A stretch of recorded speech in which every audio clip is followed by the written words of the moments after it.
Hello everyone, my name is Angela Noel Martin and welcome to the Fertility Empowerment Series Part 4, where I'm going to be speaking about sleep. And I'm starting a few minutes early tonight because I have company. My mom and dad are visiting and we're having a little barbecue. Hi, Say hello. That's my mom Paula and my dad Ernie. Hi, and we're everyone. having a little barbecue and a fire. Burgers and dogs. Burgers and dogs. And my husband went inside because he's camera shy. So all the best on your health quest, and we're very proud of our daughter. And I know she works really hard to stay healthy and to also help many other people to be healthy also. Proud of you, Angela. Oh, thank you so much, Take Mom. Anything else, Dad? No, No pressure or anything. no pressure. No, I just ditto with what Paula said. Thanks, guys. All right, I will be right back, okay?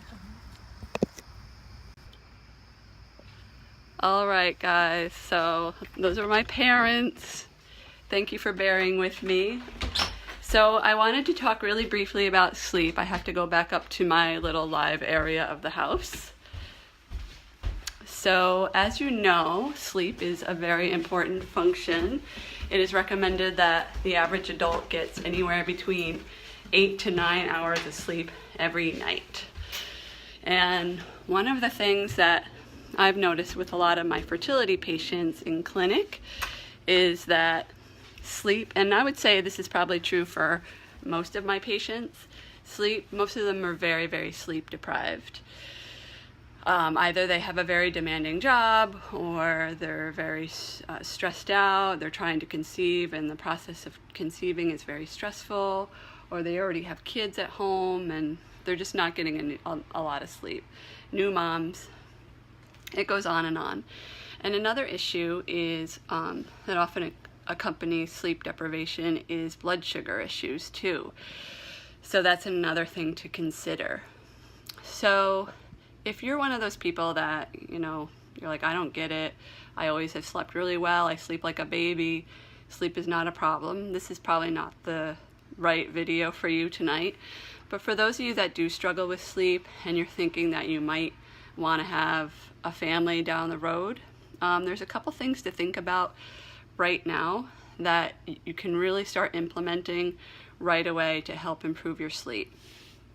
So in Chinese medicine, we have what's called the Chinese clock. So first of all, with insomnia, insomnia is defined as the inability to fall asleep within 20 minutes, 30 minutes, an hour, I don't remember, forgive me for that, but it's a certain amount of time. So it's the inability to fall asleep within a certain amount of time, and then it's also when you wake up several times in the middle of the night and you can't get back to sleep. So a lot of people tend to fall into the category B, where they wake up in the middle of the night and they can't fall back asleep. So oftentimes those time frames are either between 1 and 3 a.m.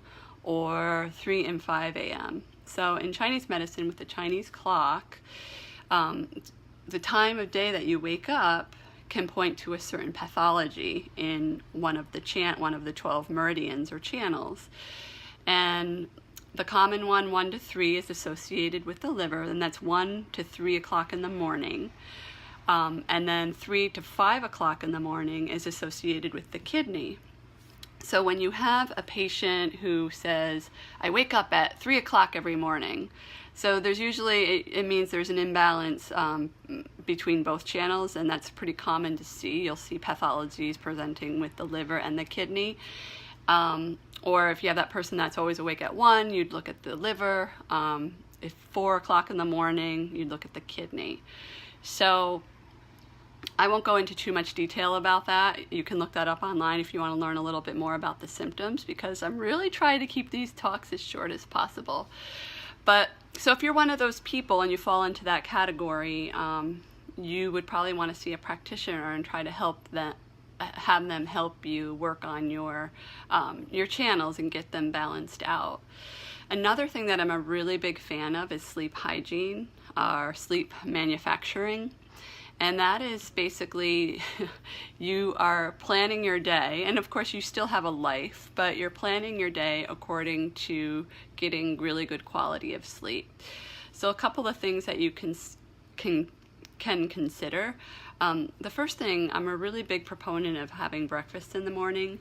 In particular, having a really protein-heavy breakfast. And if you're not a vegetarian, vegan, a heavy animal protein-heavy breakfast. And if you're a vegetarian, vegan, obviously, whatever protein sources that you can get that are clean and healthy. And exercising or doing some sort of movement, it doesn't have to be a full-on workout, like shortly after you wake up. And there's been some studies that show that when you do exercise pretty quickly in the morning when you wake up, that it tends to really help the quality of sleep later on.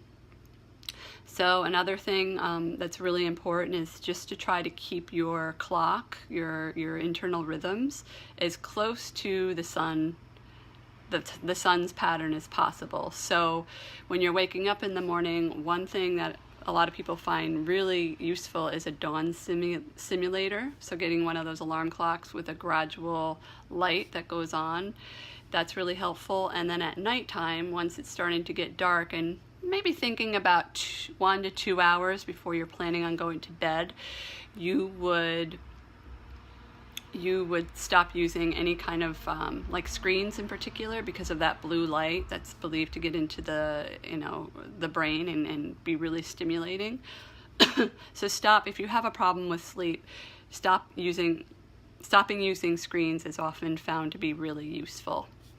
I want to just see, because I made some notes too on this, make sure I got everything here. Yeah, so caffeine, so there's two types of caffeine processors.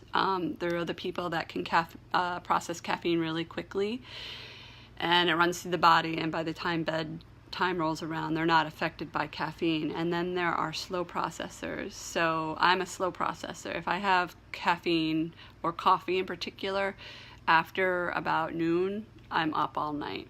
So try to figure out what type of body you are when it comes to processing caffeine, and act accordingly as far as your caffeine intake. Another thing that's really, I find, just super helpful with sleep, a lot of times when people aren't sleeping very well, they're dehydrated. And that makes a lot of sense when you think about how much of the brain is water and how much of the body is water. So if you keep up with your water throughout the day, I have this app on my phone called Tally, and you can do different categories of different things and just do a tally. I think it's free if you do up to 3 habits or whatever you're tallying. So I have sleep as one, or excuse me, water intake is one of them.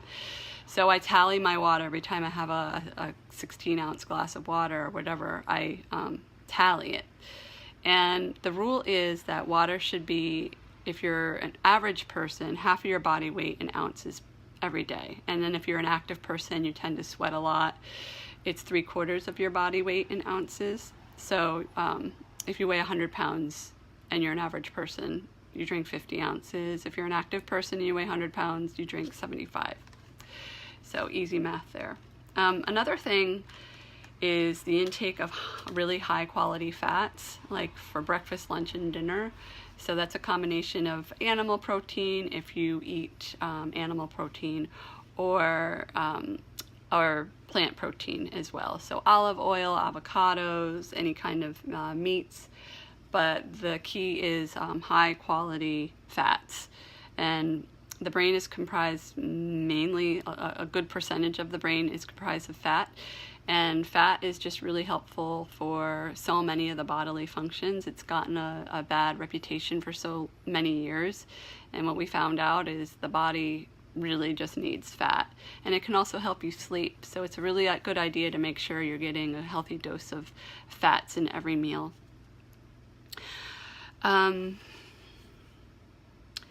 What else can I tell you? Do you guys have any questions?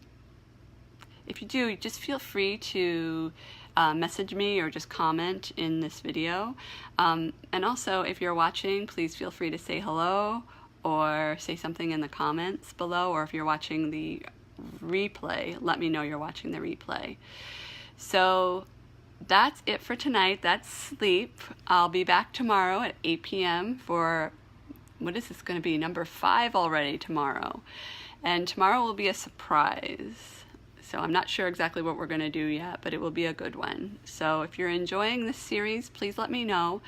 And I'm always open to feedback. This is sort of I've been doing lives for a while, but I'm still getting used to the camera and being comfortable. And so if you have any suggestions for me, I'm definitely open to that.